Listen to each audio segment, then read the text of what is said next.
There's a certain kind of tired that no amount of sleep can fix. It's the kind that creeps in quietly, when you're constantly second-guessing yourself, when your heart beats faster in their presence, not from joy, but tension, when you feel lonely as sitting next to the person who's supposed to love you most. Not all wounds bleed. Some just show up as confusion, or emotional exhaustion, or the quiet ache of never feeling enough. If you've been wondering whether your relationship is healthy, whether what you're feeling is just a rough patch or something deeper, you're not crazy, you're paying attention. And sometimes that inner knowing is the thing that saves you. Before we begin, this isn't a list to scroll past or rush through. Each of these truths is like a mirror, and when you move too quickly, you might miss the one reflection you needed most. So take this slowly. This might not just be about them. It could also be the beginning of coming home to you. And if this feels like the kind of space you've been needing, I invite you, gently, to subscribe. There's more where this came from. Stories, reflections, tools, to help you heal, rebuild, and remember your worth. Let's breathe in and begin. The hardest part about toxic relationships, they rarely start that way. It begins with charm, with passion, with promises, and before you know it, the lines blur between love and control, support and manipulation, compromise and self-erasure. Toxic doesn't always mean screaming matches or broken plates. Sometimes it's the slow erosion of your identity. Let's talk about the 5 quiet signs you might be in a toxic relationship. Some of these might sting, but only because they're pulling truth to the surface. 1. You feel more anxious than safe around them. Love should feel like grounding, like that moment your bare feet touch cool earth after a long, exhausting walk. It should feel like breath returning to your chest after holding it for too long.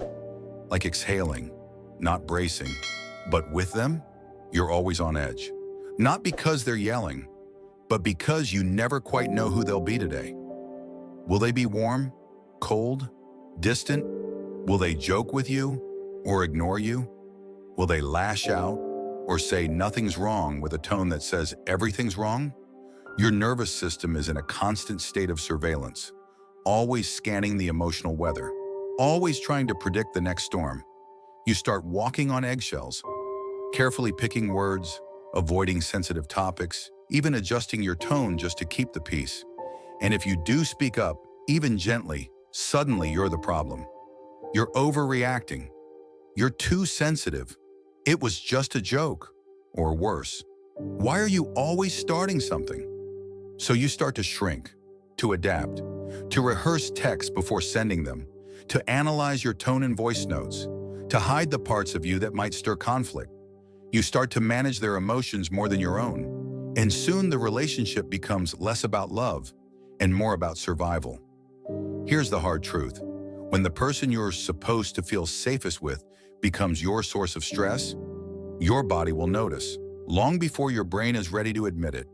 That pit in your stomach before they come home, the way your chest tightens when they message you and you're not sure what mood they're in, the way your sleep has changed, the way your laughter has dimmed, the way you're always tired but never rested. These are not just moods.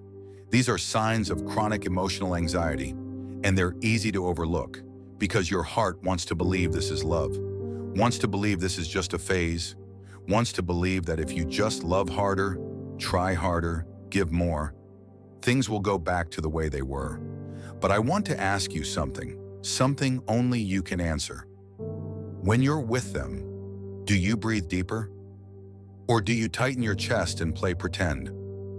Do you feel like you can be, or do you feel like you always have to perform? Because here's the thing, love doesn't mean never having conflict, but it does mean always feeling safe enough to be honest, to be seen, to be held, to be human. And when the person you love makes you feel unsafe in subtle, daily ways, your nervous system becomes the collateral damage. That's why it's so hard to think clearly when you're in it, because anxiety dulls your logic. It fogs your clarity. It keeps you in a loop where even peace feels unfamiliar. And over time, you might even start confusing intensity for intimacy. The adrenaline, The passion, the high after every fight, the sweet apologies, the tender moments that come after the hurt. It tricks you into believing there's depth here, that the chaos means you care. But real love doesn't need to break you to feel real. Real love is not a roller coaster. It's a steady hand when the world is spinning. It's calm, it's clarity, it's quiet safety.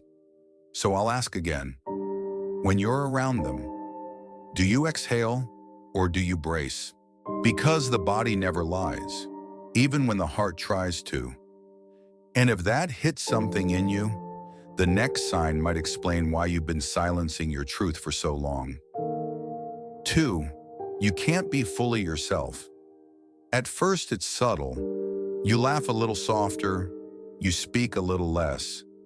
You hesitate before sharing the thing that excites you, because last time they rolled their eyes, or made a sarcastic remark, or gave you that look that says, "Here we go again." And little by little, you begin editing yourself, not because you want to be fake, but because being real started to feel risky. Maybe you stopped talking about your dreams because every time you did, they found a way to poke holes in them. Maybe you stopped sharing your opinions because what used to be a conversation always turned into a debate. Maybe you stopped dancing around the house, wearing bright colors, singing in the car, because they teased you for being too much. And now you're quieter, smaller, dimmer. Not because you've changed, but because you've been conditioned to believe that your full self is too inconvenient to love. So you start performing, walking a tightrope between honesty and harmony, between who you are and who they prefer. You keep trimming your edges just to keep the peace. You start asking less of them, but more of you, to shrink, to soften, to adjust. Because somehow, being loved has become a test you're always trying to pass. But here's the truth your heart might be aching to hear. Love that asks you to be less of yourself is not love. It's control dressed as connection. It's comfort at the cost of your authenticity. And I know, sometimes it's hard to even notice how much of yourself you've tucked away. Because the change doesn't happen all at once. It happens in fragments. One silenced opinion, one swallowed emotion, one moment where you didn't say what you really wanted because you were afraid of the reaction. And over time, you don't recognize the person in the mirror. Not because you've lost who you are, but because you've buried them under layers of acceptable versions of yourself. Here's something gentle but honest. If you feel like you're constantly auditioning for their approval, if you feel like love is something you have to earn by being palatable or passive, then you've already stepped out of the most sacred role you were born to play, yourself. Because real love doesn't require a script. It welcomes your stumbles, your edges, your wild ideas, your softness, and your fire. It sees you, not the filtered, edited, pre-approved version. You. A healthy relationship won't ask you to mute your voice. It won't punish your honesty. It won't flinch at your dreams or mock your joy. It will feel like home. And home is where you don't have to knock before entering, where you don't have to apologize for existing, where you don't have to shrink just to fit. So here's the question to bring to your heart tonight. Do you feel seen in this relationship or just tolerated? Because the love you deserve won't make you hide. The next sign? It often wears the mask of love, but behind it, it's the very thing that slowly erodes your worth. 3. They make you question your reality. 4 minutes. Have you ever brought something up that genuinely hurt you, only to leave the conversation feeling like you're the one who did something wrong? You say, "That thing you said really got to me," and they respond with, "You're overreacting. That's not what I meant. You're so sensitive." And just like that, the spotlight moves off the action onto your reaction. Suddenly, it's not about what they did. It's about how you're interpreting it. This isn't just miscommunication, it's manipulation. It's called gaslighting, and it's one of the most silent, soul-eroding tools of control. And here's the most painful part. It doesn't usually start loud.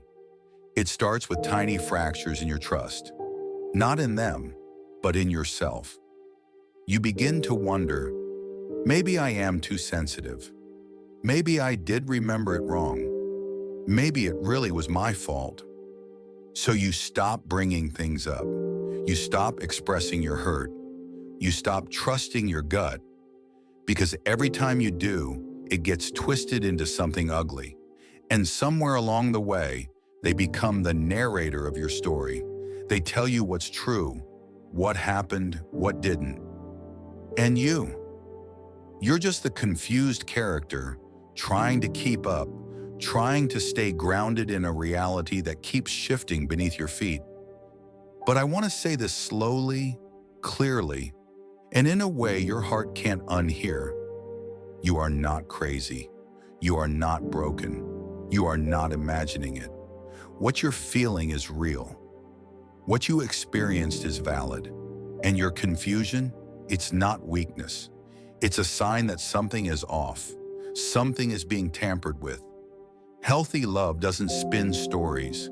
It doesn't rewrite events to protect egos. It doesn't leave you second-guessing your own memory or perception. In love, there is room for two truths to stand side by side. In love, when something hurts, you get to say it, and it gets to matter, even if they didn't mean it that way, even if it makes them uncomfortable. Because love isn't about keeping power, it's about building trust.